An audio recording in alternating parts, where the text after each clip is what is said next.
Киберспорт соңғы жылдары елімізде осы спорт саласы қарқынды түрде дамып келеді. Ал оның аймағымызда өркен жайылуына жеке кәсіпкерлер септігін тигізуде. Шаһардағы Центр компьютер клубы жастар арасында Dota 2 ойынынан турнир ұйымдастырып, үздіктерді қаржылай сыйақымен марапаттады.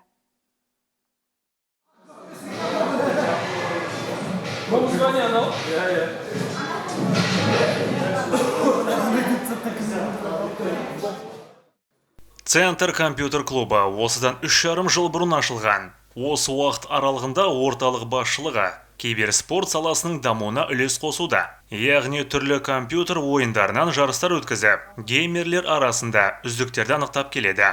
Жуырда киберспортта өзіндік орны қалыптасқан Dota 2 ойыннан жарыс ұйымдастырып, оған 13 команда қатысты. Командамыздың аты Warple Swords, Центр КЗО деген компьютер клубында болып атырыз. Бізді осы бала шақыртпайынша айтты, осындай болады екен, соған жиналайық барайық деп барып. Бірінші орынға 50 мың береді екен, барып. Соған бүйтіп өзіміз балдар болып бір апта бойы дайындалып сөйтіп келді екен досяқа. Сөйтсек енді бір өзіміздің қарсыластарымыз да өте мықты екен.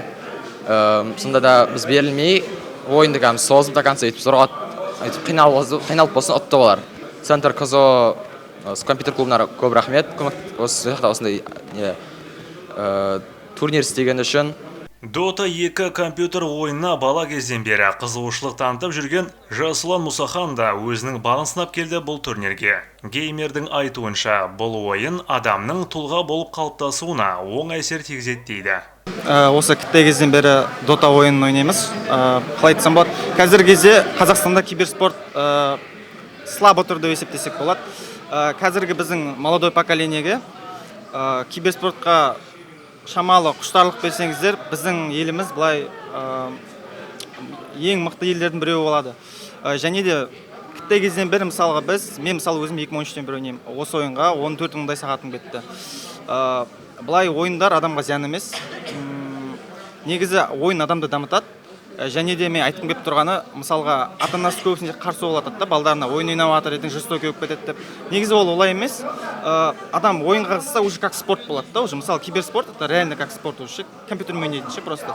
И айтқым келетіні, болашақта әлде де өстіп киберспорт дамыта берейік. Бұда да реально бір тәуір бір турнир болып қалды. И мен бірінші очередь рахмет айтқым келіп тұрған осы Центр КЗО-ға рахмет айтқым келіп тұр. Өйткені 40 адам жиналып жатыр, 40 адам өзінің бағын сынап жатыр, және де соның қатарында мен болып тұрмын да, және де мен командам.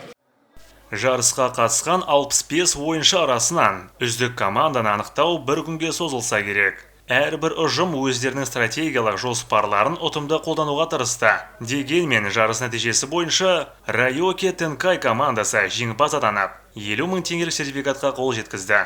Орталық басшылығы алдағы уақытта өзге де компьютер ойындарынан турнир ұйымдастыруды жоспарлап отыр. Ол жазды Ержан Сүлейменов, Индира Раисова, Қызылорда қоғамдық телеарнасы.